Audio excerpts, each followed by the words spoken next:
having been with Nobuko that I met Asuka.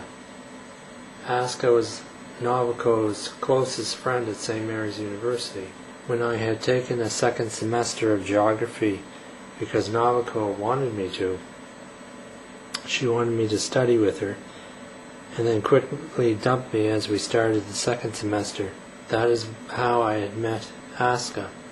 Asuka had gone into the second geography class as well. She was a rather tall Japanese girl. Her most notable characteristic was that she was very, very quiet, especially around strangers. But she had very bright eyes that seemed to twinkle. As Nobuko and I broke up, I guess Asuka must have known about it. But as Nobuko and I broke up and Nobuko avoided me, I focused my attention on Asuka. I wanted to sit with her. She usually sat in the very back of the classroom.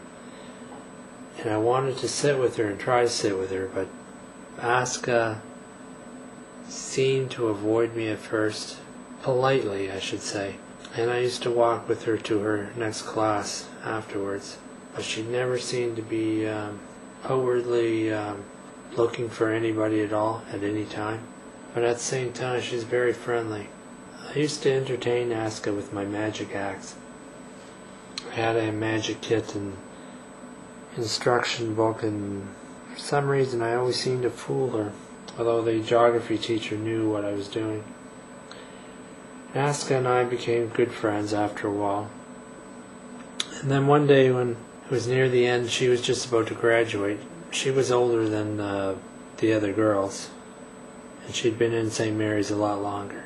I think it was about a month before she graduated, and she was in a hallway talking to her friends, and I came up from the basement area where the library was, and was walking through the hall, walking past her, and I looked at her and I said, "Hi, how are you doing?" And she looked at me and she said, "Hi there, and where are you headed off to?" And I said, "The computer lab in the church basement." She looked at me and she said, "Okay, I'll see you later." But it was the way she said, "I'll see you later," that caught her friends' attention, and they all looked at her, because everybody knew Asuka didn't have a boyfriend, but it was the way that she had said it to me that made it seem like her and I were starting a relationship or becoming romantically involved. And we used to study together for a while, and whenever we were together amongst friends, she would give me a lot of attention. But the time came for her to graduate, and I went out of my way and I bought 3 bouquets of flowers, along with some ferns that I could mix in with them. And I made her this huge bouquet of flowers that I presented to her just before she graduated. And she came in the library, I think it was the day after I'd given her the flowers, and she said she had taken them home, she had opened them up, put them on her dresser, and she read the note which said, "Very proud of you, Asuka. Congratulations on your victory and graduation. I miss you very much. I hope you have a great time in your next journey through life and finding a job." And she had told me that a card and flowers had made her cry, which I was surprised because I didn't think it would have done that. And then I wrote to Asuka now and then, and I think I was able to send her 1 Christmas card. But the interesting part was that I had met this guy by the name of Craig. He was an artist from the Caribbean. I really didn't know who he was, but he knew who Asuka was. And in fact, he knew her so well that they used to hang out together, and he was madly in love with this girl. And I mean, Craig really, really loved Asuka. And I figured maybe she was standoffish because she was in love with Craig, and Craig used to write to her a lot, because Craig wasn't so much a St. Mary's student.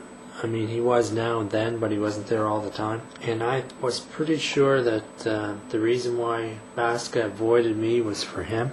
And so I told him that I felt that I knew Asuka was enamored with somebody else, and I'm pretty sure it was him. Now, the minute I told Craig that, Craig looked up to the sky and he just let out this wild, heartbreaking yell. Like he was so in love with her, and she was so distant to him on the issue, and it was just like his whole being, his whole heart was broken by the fact that he couldn't be with this girl because of the way she was. And I knew right there that Asuka could capture you, capture your attention, capture your heart, capture your mind, but you could never be with her. Craig used to write to her after she left St. Mary's University for Yokohama.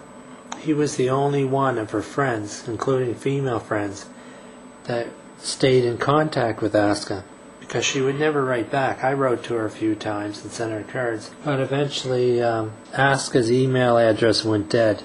There was no response anymore. She had not kept up the email, and if you don't keep up your Hotmail address back then, after 1 month it would get cancelled and you could not renew it. This very tall, very distant and lovely Japanese girl eventually just faded into time. I have no idea to this day what she's doing, other than what Craig told me. Craig said she had gotten a job in an office, hated it, hated her boss.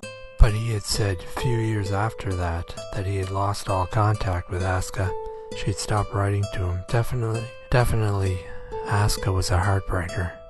But I had wanted this girl too. But what can you do? She had definitely liked having guys' attention, especially mine and Craig's. But she had no intention at all of committing herself to any of us. And that was the story of Asuka.